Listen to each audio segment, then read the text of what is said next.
अस्सलाम वालेकुम। उम्मीद करती हैं आप सब खैरियत से होंगे। आज मैं आपके साथ हलवा बनाना शेयर करूंगी, वो भी बहुत यूनिक स्टाइल में। ये हलवा हम उस दूध से बनाएंगे जो बाज़ औक़ात किचन में रह जाता है या मौसम की वजह से ख़राब हो जाता है। लेकिन दूध बहुत ज़्यादा ख़राब नहीं होना चाहिए, ना ही उसमें से स्मेल आनी चाहिए, वरना हमारा हलवा अच्छा नहीं बनेगा। ये 3-3.5 लीटर दूध है। जब मैंने इसको चूल्हे पर रखा तो इसमें से ऐसे गुठलियाँ बन गई, तो मैंने कहा ये जो है फट गया है, तो इसको ज़ाया नहीं करना, इसमें से हलवा ही बना लेती हूँ। तो मैंने इसके जो है नीचे फ्लेम जो है तेज़ रखी है, लेकिन बहुत तेज़ नहीं है, बस मीडियम तेज़ हमने रखनी है, वरना साइडों से है ये लग जाएगा। तब तक मैंने कहा मेरा जो है तवा ख़राब हो चुका है, गंदा हो चुका है, इसको साफ़ कर लेती हूँ। इसका अब क्या इंतज़ार करूँगी, उसकी वीडियो जो है मैंने अपने चैनल पे अपलोड की है, आप देख सकते हैं। अब ये हमने इसको रख देना है, छोड़ देना है इसको। अब ये देख लें, इसमें से जो है खोया जो है बनने लग गया है, और फ्लेम आप देख लें कि मैंने बहुत तेज़ नहीं रखी। बस हमने इसको अब इतना ही पकाना है, और उसका खोया जो है बस बन चुका है, जितना बनना था वो बन चुका है। अब हमने इसको जो है इसका पानी जो है निचोड़ देना है, क्योंकि फिर इसमें से जायका जो है ना अच्छा नहीं आता है, थोड़ा सा कट्टापना आता है। तो हमने इसमें से इसका जो अपना पानी है वो निचोड़ देना है। किसी साफ़ कपड़े में भी आप वो कर सकते हैं, निचोड़ सकते हैं, और या किसी छलनी वगैरह में भी आप इसको निचोड़ सकते हैं। बस ये है शर्त कि ये पानी जो है इसको हमने अच्छी तरह निकाल देना है इसका, ताकि निचोड़ देना है, ताकि ये जो है बिल्कुल जो है इसमें जायका ना आए। और इस पानी को वे बोलते हैं, उसको भी हमने ज़ाया नहीं करना। इसमें से आप आटा भी गूँथ सकते हैं, उसको इसमें कड़ी वगैरह में भी डाल सकते हैं। अभी मैंने इसको जो है 2 से 3 दफ़ा जो है साफ़ पानी से भी वो किया है कि इसमें कोई शक ना रहे, जायके वगैरह कड़वा खट्टापन ना आ रहा। अगर आप किसी नींबू से भी आप दूध फाड़ रहे हो, कोई चीज़ बना रहे हो, तो आपने उसको भी ऐसे ही साफ़ पानी से धो लेना है, क्योंकि उसमें फिर खट्टापन आता है।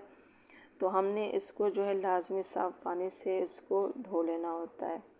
अगर आपके पास टाइम ना हो तो आप बेशक इसको रख के 1 हफ़्ते बाद भी बना सकते हैं। आधा कप मैंने वो घी लिया है, और जो हरी इलायची 4 से 5 मैंने वो लिए, और जो है कप मैंने एक शुगर का लिए, चीनी ली है मैंने। इसको जो है हमने वो कर देना है। ये साबित इलायची मैंने थोड़ी तोड़ के डाली है, वो इसकी जो छिलके वो हटा देते हैं। चीनी को हमें बहुत ज़्यादा नहीं पकाना, वरना इसका जायका कड़वा हो जाएगा। बस इतना वो करना है ताकि ये बस मेल्ट हो जाए, अच्छी तरह पिघल जाए बस। और चूल्हे का हमने ख़ास ध्यान रखना है, तेज़ नहीं रखना। हमने इसमें अब ये खोया डाल देना है। बस हम थोड़ा सा 2-3 मिनट इसको भून लेंगे, क्योंकि बहुत टाइम फिर नहीं लगता जब हम इसमें से खोया डाल देते हैं। हमने इसको अच्छी तरह वो करना है। ये फुल क्रीम दूध है, तो इसमें घी भी कम लगेगा, और इसको इतना पकाना है कि ये मिक्सचर जो है दानेदार हो जाए। बहुत ज़्यादा वो नहीं करना हमने पकाना बस, क्योंकि ये जो है फिर नीचे से लगने लग जाता है। हमने इसमें घी भी ज़्यादा नहीं डाला, तो ये फिर नीचे से लगने लग जाता है। हमने इसको ऐसे ही वो चम्मच से वो करना है, ताकि इसमें से हम दाने दाने बन जाए। ये ऐसे खाने में लगता है जैसे हम जो है कोई सोन हलवा खा रहे हो, या हलवाई की कोई अच्छी बर्फ़ी वगैरह खा रहे हो।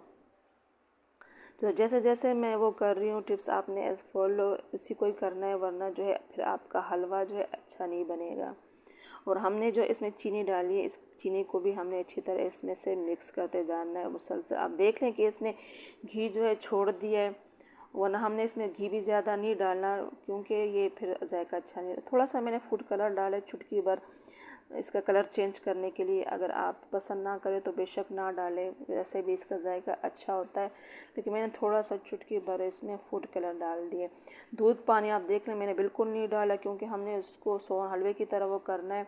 इसको ऐसे ऐसे चम्मच से वो कर लेते, ताकि ये जो है फूड कलर अच्छी तरह पूरे हलवे पे लग जाए। बस इतना ही हमने इसको, वरना ये तैयार हो चुका है। इसका हमारा हलवा जो है थोड़ी देर लगती है, इसमें बहुत ज़्यादा टाइम नहीं लगता। ऊपर से मैंने थोड़े से बादाम काट के डाल दिए, और थोड़े से मैंने गार्निश के लिए रख दिए। तो अब इसको डिश आउट करते हैं। देख लें माशाल्लाह कैसे हमारे दानेदार जो है सोन हलवे की तरह हलवा तैयार हो चुका है। इसको टेस्ट करते हैं कि कैसे बना है, और देख लें कलर भी इसका कितना माशाल्लाह अच्छा है। तो ज़रूर इसे ट्राई कीजिएगा, बहुत ज़बरदस्त इसका जायका है माशाल्लाह, बेहतरीन हलवा है, और मज़े का भी बहुत है। तो आपने ज़रूर इसको ट्राई करना है। और उम्मीद करते हैं आज की रेसिपी आपको पसंद आई होगी। अगर पसंद आई है तो वीडियो को लाइक और शेयर ज़रूर कीजिए अपने फैमिली मेम्बर्स के साथ। Thanks for watching.